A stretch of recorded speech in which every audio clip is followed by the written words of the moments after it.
A hand shot through the smoke and grabbed a man by the collar. Metal groaned. Fire climbed the walls of the truck cab. The man inside was screaming, pinned, one leg trapped under a buckled dash.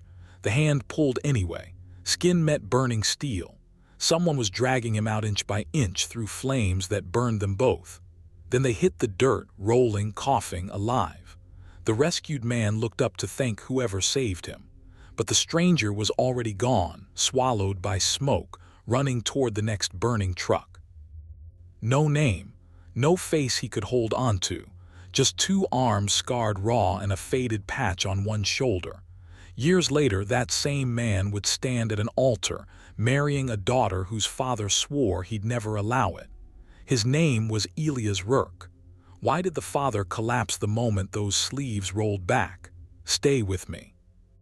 Let me back this thing up a little, because you need to understand who Elias Rourke was before that morning in the chapel. He was not a big talker. You'd meet him and think, quiet fellow, keeps to himself. He worked at a small engine shop off the river, fixed boat motors and lawn mowers, the kind of man whose hands were always a little stained no matter how hard he scrubbed. He rented 2 rooms above the shop. He drove an old truck, and everywhere he went, an old dog went with him. A German shepherd named Ranger, gray in the muzzle now, slow to get up in the mornings, but he never let Elias out of his sight. Now the dog matters. Remember the dog. Elias had come home from the war 3 years earlier with a duffel bag and that dog and not much else you could see. He never wore his medals. He never told the war stories men tell in bars to make themselves feel bigger. When people asked what he did over there, he'd just say, "I brought people back." And he'd leave it there. Most folks figured he meant he was a driver or maybe a medic. They didn't push. And the ones who did push got the same easy shrug and a change of subject. And after a while, the whole town just decided Elias was a private man and let him be. He met Caroline Hale at a church supper. She was pouring sweet tea and he was standing off by the wall, and she walked right up to him because he looked like the only person in the room who wasn't performing. They talked for 2 hours. He made her laugh without trying to. He didn't ask her a single thing about her family or her money, which, if you knew who her family was a strange and wonderful thing all by itself. By the end of that summer, he'd asked her to marry him on the back porch of her family's house, with Ranger lying across both their feet. She said yes before he finished the sentence. Her father said no before she finished telling him. Walter Hale was a big man in that town. He owned half the warehouses along the docks and he'd built it all himself, and he was proud of it the way some men are proud of a thing they think nobody handed them. He wore fine suits. He carried an old scorched pocket watch he never explained, and if you asked about the burn marks on the case, he'd change the subject fast.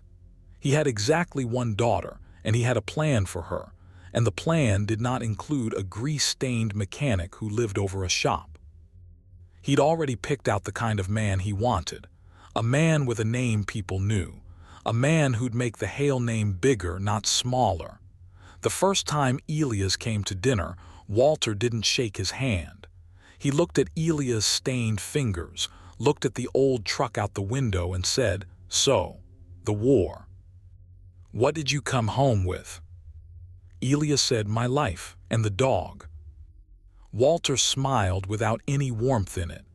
"A man comes home from a war with empty hands," he said, "and I have to wonder what he did over there. Real men come back with something to show for it, a rank, a commendation, a story worth telling." Caroline started to speak. Elias put his hand gently on hers under the table and she stopped. He looked Walter dead in the eye and said, "Yes, sir. I suppose that's how it looks." And that was it. He didn't defend himself. He didn't list a single thing. Caroline could have screamed. Here was this man she loved, sitting there letting her father carve him up, and he just took it, calm as still water. She kept waiting for him to fight back, to say something, anything, and he never did. He passed the potatoes. He complimented the roast. He asked Walter about the shipping business like he actually wanted to know, and Walter took every polite word as one more proof that the man had nothing in him. What she didn't know, what nobody at that table knew, was that Elias had a reason for keeping quiet. He had made a decision a long time ago, in a place full of fire and screaming, that he was never going to trade on the worst day of another man's life to make himself look good. He'd made that promise to himself, and he kept his promises, even when it cost him, even when keeping it meant sitting at a rich man's table and getting called nothing while the woman he loved watched. Over the next few months, Walter did everything he could to break the engagement. He offered Caroline a trip to Europe. He offered her a house. He introduced her to the sons of other rich men, one after another, at dinners she didn't want to attend. There was a banker's son, a lawyer, a young man whose family owned the mill upriver. Walter sat her next to every one of them and watched, and every time she'd come home and say the same thing. "He's fine, Daddy, but he isn't Elias." When none of it worked, he got colder. He told her, flat out, "If you marry that nobody, you do it without my blessing and without my name behind you. Don't come crying to me when he can't give you anything." Caroline cried that night, not because she doubted Elias, because she couldn't understand how her own father, a man she'd loved her whole life, could look at a good man and see nothing at all. Elias held her and said, "Your daddy loves you. He's just scared. Men get mean when they're scared and don't know it." He never said one word against Walter, not one. And that made Caroline love him more, and it made Walter hate him more, because there's a certain kind of proud man who cannot stand to be forgiven by someone he's decided to look down on. Every time word got back to Walter that Elias had refused to badmouth him, it landed like an insult. He'd have known what to do with anger. He didn't know what to do with grace. The wedding was set for a small chapel on the edge of town. White boards, a single bell, a churchyard with old oaks. Caroline wanted small. She wanted the people who actually loved her. Walter agreed to come, which surprised everyone, and he agreed to walk her down the aisle, which surprised her most of all. She thought maybe at last he was softening. She let herself hope. She told Elias, "I think he's coming around." And Elias, who knew a little more about hard men than she did, just nodded and said, "Maybe he is." She had no idea what was coming. Neither did he. And neither did Elias, standing at that altar in his dress jacket buttoned to the throat, with a secret sewn onto his sleeve that was about to knock a grown man off his feet. Now here's where it turns. The morning of the wedding came up bright and hot the way Georgia mornings do. Elias got dressed slow. He put on the shirt, the tie, and then the dress jacket, and he buttoned every button and pulled the cuffs down tight over his wrists. He'd worn long sleeves for 3 years. Summer, winter, didn't matter. He kept himself covered. Ranger watched from the corner of the room, head on his paws, those old eyes following every move. "Well," Elias said to the dog, "guess this is the day." Ranger thumped his tail once. At the chapel, Walter arrived early, and that should have been the first sign something was off. He was pacing. He kept checking that scorched pocket watch and snapping it shut. When he saw Elias walk in with the dog, his jaw went tight, and he crossed the room fast. "You brought the animal," Walter said, "to my daughter's wedding." "Ranger goes where I go," Elias said. "He's earned his seat more than most." Walter leaned in close, voice low so nobody else could hear. "Listen to me. I'll stand up there because Caroline asked me to, but you and I both know what you are, a man with nothing. And when this is over, don't expect a thing from me. Not a handshake, not a dollar, nothing." Elias looked at him for a long moment. Then he said, quiet, "I never wanted your money, Mr. Hale. I only ever wanted your daughter, and your peace, if you'd ever have given it." Walter walked away without answering, but his hands were shaking and he didn't know why. Something about the way the man stood, something about that steady, unbothered calm. It scratched at the back of his mind like a name he couldn't quite remember. He'd felt it at the dinner table, too, that first night, and he'd shoved it down as nerves. Now it was back, stronger, and he couldn't make it sit still. Guests filled the little chapel. Maybe 40 people. Caroline's aunts, some folks from the church, a few men from the engine shop who'd cleaned up nice and looked uncomfortable in their collars. And down in front, in the second pew, sat one old man nobody recognized. A veteran, silver-haired, in a pressed uniform with a cane across his knees. He'd driven a long way. We'll come back to him. The music started. Caroline came through the doors on her father's arm, and the whole room turned. And she was beautiful the way brides are, but her eyes went straight past everyone to Elias. And Elias, who never showed much on his face, had to look down at Ranger for a second to keep himself together. Walter walked her down that aisle stiff as a fence post. When they reached the front, the pastor asked who gives this woman, and Walter said, "Her mother and I do," in a voice like gravel, and he put Caroline's hand in Elias' hand. And for just a second his fingers brushed Elias' wrist through the cuff, and he felt the ridged skin under the fabric, and something cold went down his spine. He stepped back to his seat and didn't know why his heart was pounding. The pastor began. The old words, "dearly beloved." The room settled. Somebody's baby cooed and got hushed. A fan turned in the corner, and you could feel the whole thing easing, softening, the tension of the morning draining out of the air. Walter sat down and let out a breath. The hard part was over, he told himself. His daughter was marrying beneath her, but she was happy and it was done, and he could go home and forget the strange feeling crawling up his neck. Caroline smiled up at Elias. Ranger lay down at his feet with a contented groan. The pastor turned the page. Everyone thought the storm had passed. It hadn't even started. The pastor reached the vows. "Elias," he said, "repeat after me." And Elias didn't repeat after him. He said, gently, "Pastor, before I say my vows to Caroline in front of God and these people, I need to do one thing. I need to stop hiding something. I've hidden it 3 years, and I won't start this marriage covered up." The room went dead quiet, and then Elias reached up and unbuttoned his dress jacket. He slid it off his shoulders, folded it once, and laid it over the altar rail. Then, slow and deliberate, he reached for his left cuff and rolled the sleeve back to his elbow, and then the right. And the whole chapel saw what he'd been carrying under that fabric for 3 years. His forearms were a map of old burns, thick rope scars, shiny and pale, twisting up from his wrists past his elbows where the sleeve stopped. Skin that had melted once and grown back wrong. Caroline had never seen them. He'd always kept the lights low, always kept himself covered, and she'd let him have his privacy. Now she stood there with her hand over her mouth, tears already coming, but not from horror, from understanding. From finally seeing the thing this quiet man had carried alone all this time, under every long sleeve, through every hot Georgia summer, and never once complained about. A murmur went through the pews. Somebody gasped.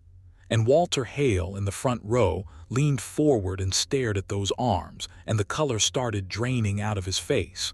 But it was what came next that did it. Because turned up on Elias' rolled sleeve, sewn onto the inner cuff where he'd always kept it hidden against his skin, was a small faded patch. Round, frayed at the edges. A rescue and recovery unit patch, the kind worn by the men who ran into burning wrecks to pull people out. Elias turned his arm so Caroline could see it, and so the whole front of the church could see it, and he said, "This is who I was over there. I didn't bring home medals or money. I brought home men who were on fire. That's what I did. And I never told anyone because a man's worst day isn't mine to sell." That's the moment, right there. Because down in the front pew, Walter Hale had gone the color of ash. His scorched pocket watch had slipped from his fingers and hit the floor, and he didn't reach for it. He was staring at those scarred forearms, at that little burned patch, and his mouth was moving without sound. 3 years he'd carried a memory he could never complete, a pair of arms reaching through black smoke, a body pulling him out of a truck that was seconds from becoming his coffin, a stranger who dragged him clear and then ran back into the fire before Walter could even see his face. He'd woken up in a field hospital days later with burns on his own arm and no name to thank. He'd offered rewards. He'd written letters. He'd hired a man to find his rescuer. Nothing. The stranger had vanished like smoke. And now the stranger was standing at the altar, marrying his daughter, wearing the same scars, wearing the same patch. If a moment like that has ever knocked the wind out of you, hit that subscribe button and stay with me, because you are not going to believe how the rest of this unfolds. Walter tried to stand. His legs wouldn't hold him. He got halfway up, one hand gripping the pew, and his knees buckled, and he went down hard into the aisle. His wife screamed. Caroline spun around. The chapel exploded into noise, people rising, chairs scraping, the pastor hurrying down from the altar. And Walter Hale lay on the floor of the church with his eyes rolling, gasping one word over and over that only the people closest to him could make out. "It's him, it's him, it's him." Now hold on, because this is where the whole thing comes together, and I want you to see all of it. Elias moved before anyone else. He was down off the altar and on his knees beside Walter in a second, and Ranger was right there with him, because that dog had been trained in the war to find fallen men and stay with them, and old instincts don't die.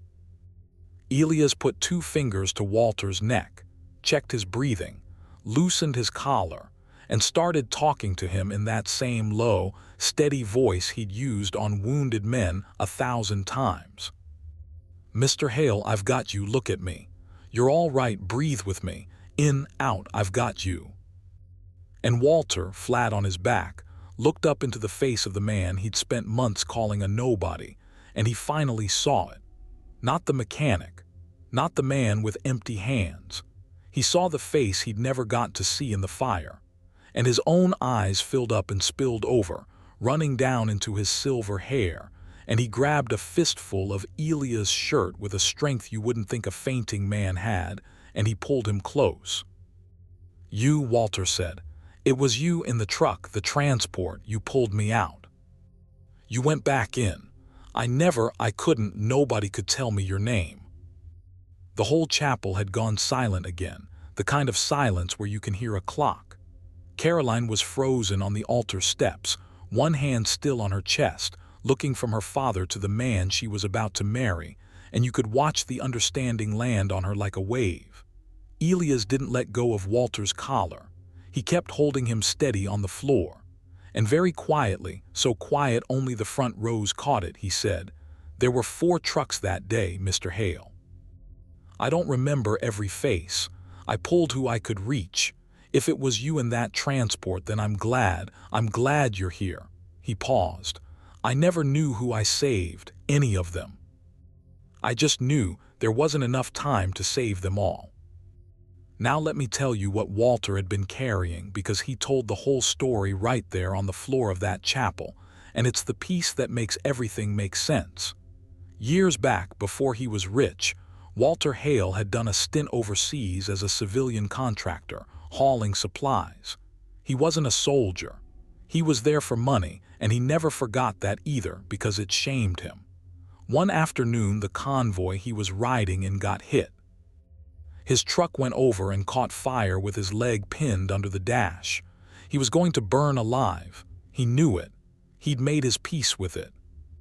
He'd started saying goodbye to his own life, right there in the smoke, when a hand came through it and grabbed him, and a man who owed him nothing, who didn't know him, who could have run the other way, tore him out of that fire and dragged him clear and ran back for the next one. Walter got a look at nothing but 2 scarred arms and a shoulder patch through the smoke. He came home a changed man, and he built his whole fortune with a fire under him, driven by the feeling that he'd been given a life he had to earn.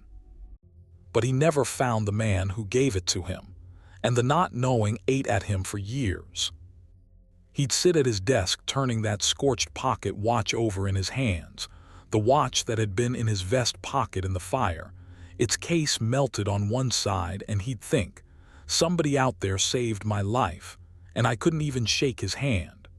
And all that time, the man he was looking for was fixing lawn mowers across town, loving his daughter, sitting at his dinner table taking his insults without a word.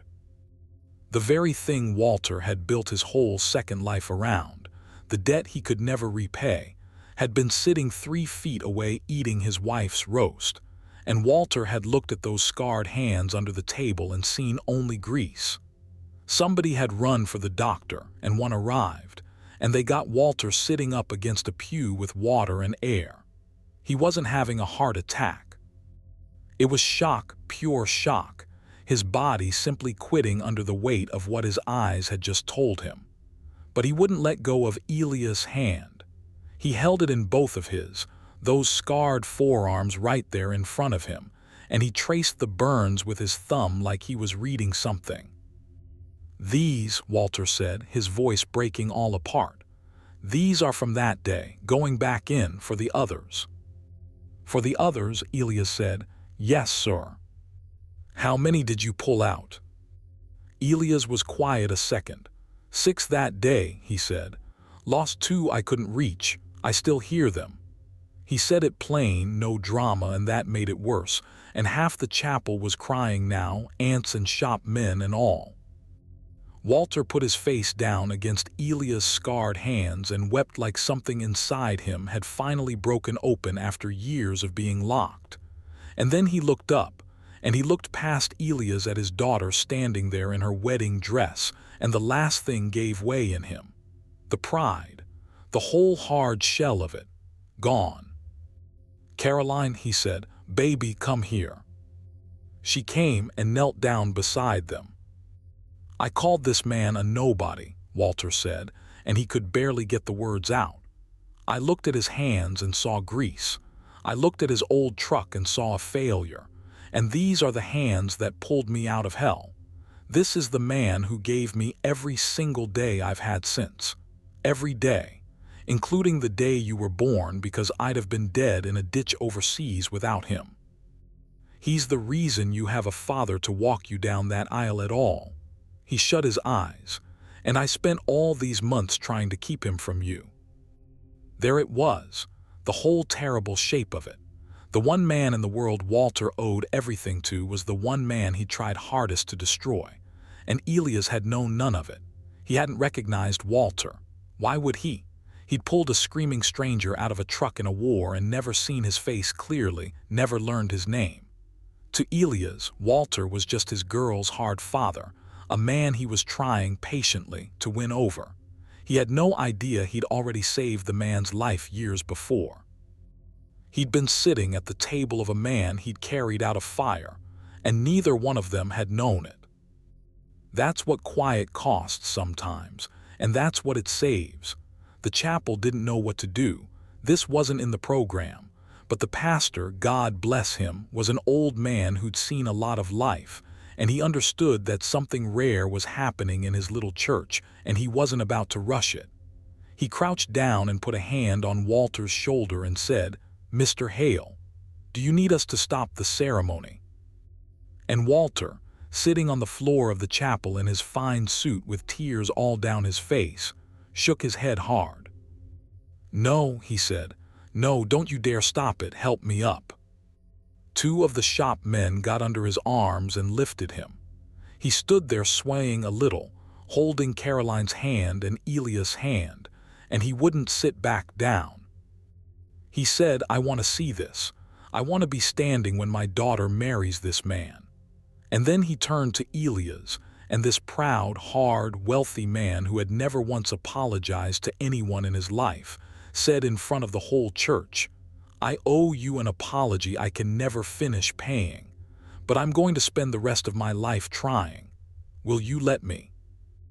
Elias reached out and took Walter's hand, the same hand that had refused to shake his at that first dinner. "You don't owe me anything, Mr. Hale," he said. "You never did. I didn't do it for a reward. I did it because a man was on fire and I had 2 working arms." He almost smiled. but I'll gladly take a father-in-law. Ranger here's been wanting a bigger family." And the old dog, hearing his name, stood up and leaned his gray head against Walter's leg. And Walter Hale, who had called that animal an insult to his daughter's wedding not 1 hour before, reached down with a shaking hand and rested it on the dog's head and left it there. They finished the wedding. Elias left the sleeves rolled up. He said the sleeves stayed. No more hiding. He stood at that altar with his scars bare to the whole room and said his vows in a strong, clear voice. And Caroline said hers back with tears running into her smile. And when the pastor said he could kiss the bride, the whole chapel came up out of the pews in a noise that shook the little bell in the steeple. Walter didn't sit for any of it. He stood the entire time, one hand on the pew for balance, watching the man he'd wronged marry the daughter he loved, and every so often he'd press that scorched pocket watch to his chest like he was holding his own heart in place. Now here's how it settled in the weeks and years that came after, because a story like this doesn't end when the music stops. That old veteran in the second pew, the silver-haired one with the cane I told you to remember, turned out he was one of the 6. One of the men Elias pulled out of the fire that day. He'd tracked Elias down over the years, quietly, the way Elias did everything, and he'd come to the wedding to honor the man who saved him, without ever intending to say a word about it. He came up afterward, leaning on his cane, and he and Walter looked at each other and understood in a second that they were brothers of a kind, both alive because of the same pair of scarred arms. They sat together at the reception and traded the pieces of that day, each of them holding half a memory, and between the two of them they finally made it whole. Walter changed. Not overnight, not in some fairy tale way, but real and slow and permanent. He came to the shop and just sat, some afternoons, watching Elias work on engines, handing him tools. He learned the boy's rhythms. He learned that Elias' quiet wasn't emptiness. It was a man holding a lot and choosing not to spill it on other people. He'd spent his life thinking a real man was one who came back with something to show. And it took getting knocked to the floor of a church to understand that the realest man he'd ever met had come back with nothing anyone could see, and had been carrying the whole time the one thing that mattered most, which was Walter's own life. He tore up his will and made a new one. He tried to give Elias money, a house, a stake in the warehouses. Elias turned it all down, gentle but firm, every time. Finally, Walter asked him, half exasperated, "Is there nothing you'll take from me?" And Elias thought about it and said, "Sunday dinners, come every Sunday. Bring that watch and tell Caroline's kids someday how you got out of that truck. That's all I want. That the story gets told right and that you're at the table when it is." So that's what they did. Every Sunday at the little table above the shop, and later at a bigger table when the grandchildren came, Walter would take out the scorched pocket watch and set it in the middle of the table, and when a child asked about the burn on the case, he didn't change the subject anymore. He told them. He told them about the smoke and the fire and the hand that came through it. He told them the man who saved him was sitting right there at the head of the table, carving the roast, with his sleeves rolled up and his scars showing plain, and an old gray dog asleep under his chair. Elias lived a long, plain, good life. He never did become rich, and he never wanted to. Ranger passed a few years on, quiet in his sleep at the foot of the bed, and Elias buried him under the oak in the churchyard by the chapel where he got married.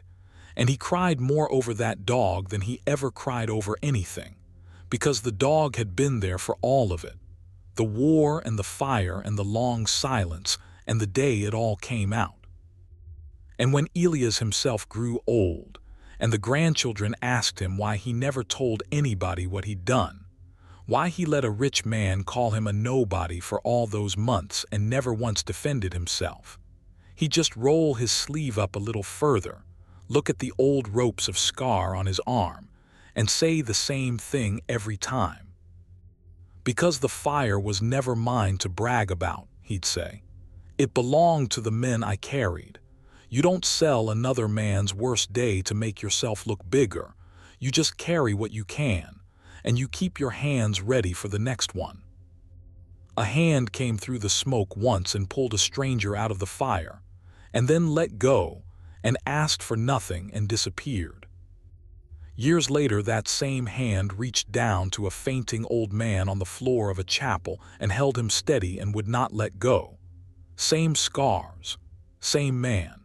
The only thing that changed was that this time, at last, somebody finally knew whose hand it was, and he never let go of it again.